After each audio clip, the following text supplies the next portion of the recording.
Today we're going to talk about this apart from CoffeeSensor, which is an isolator.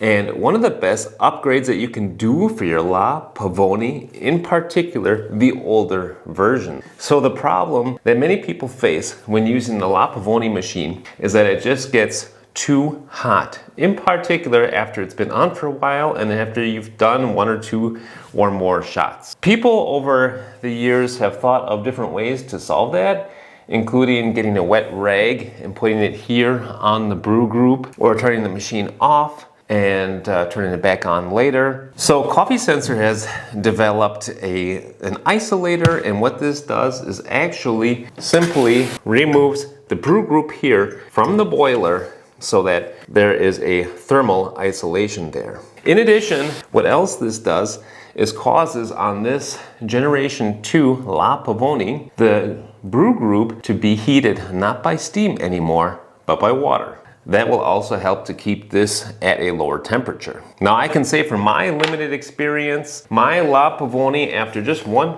shot sits right around at 85 degrees, even goes up to 90 degrees here on the brew group, and it's just too hot. When it's that hot, it scalds the espresso and it just doesn't taste good. It becomes thin and bitter. It's just not good. So I'm very curious to try this part, and that's what this video is about. We are just going to replace this together. Should be pretty easy to do. So the kit from CoffeeSensor comes with the isolator, a couple of rubber O-rings, and it comes with a couple of screws with washers and with nut caps. Let's get started. All right guys, if this video has been of any value to you thus far, please give it a thumbs up. And if you'd like to see more videos on tips and reviews on machines like this one, consider subscribing to the channel.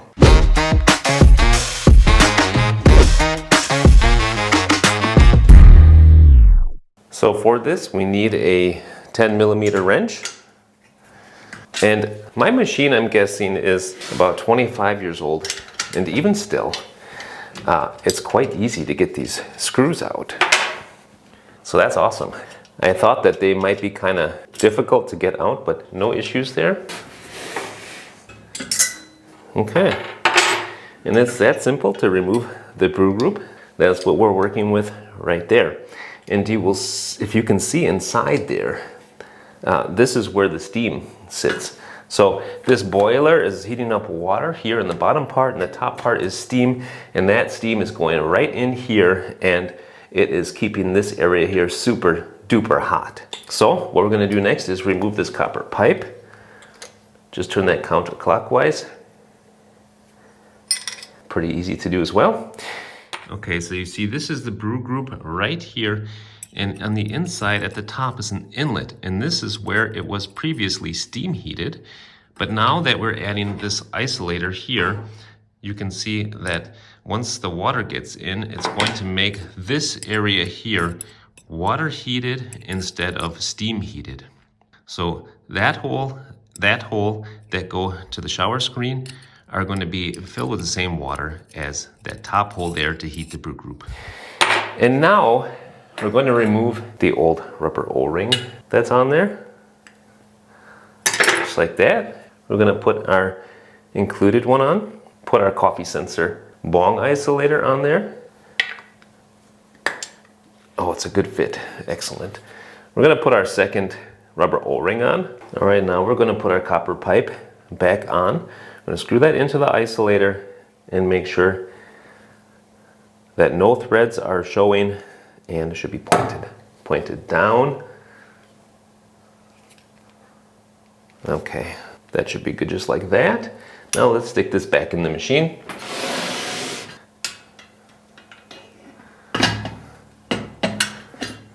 And now we can put it back together.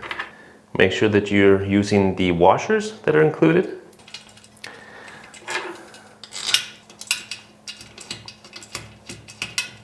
All right, it's good to support the group head while you're screwing. And when you get to the end, don't screw it in really, really tight. Make sure it's nice and snug. But you don't want to strip the threads. So just make it nice and snug on both sides. Before tightening all the way, make sure that everything is nice and flush. Okay, and we're just about done. Let's put the nut caps on, and voila! Now we've got our isolator on there. And now this is going to be no longer a steam heated brew group, but rather a water heated brew group. The brew group will be isolated thermically as well from the boiler. So now I'm hoping to get closer to 75 or 80 degrees here on the brew group. That is the goal, and that is what the isolator should deliver.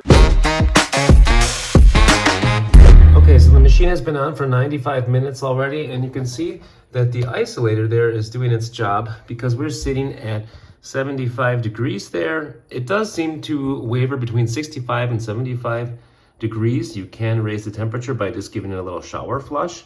So now what we're gonna just do is put in the portafilter. I got something loaded up here and see how that looks and tastes. A little pre-infusion. And you see the group head is still at 75 degrees. Let's pull our shot.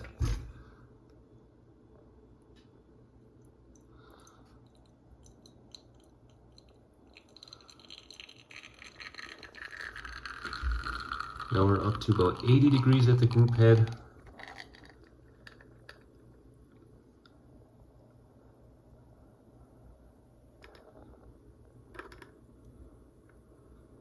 Okay.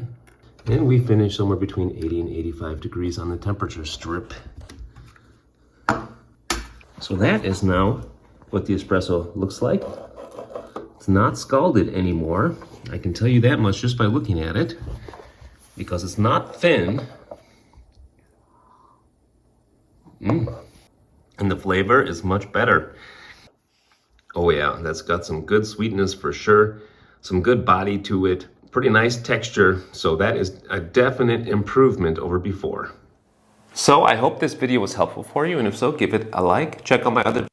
If you like what you see, subscribe to the channel. It's totally free. Until next time, I say happy coffee drinking and happy espresso drinking. Bye now.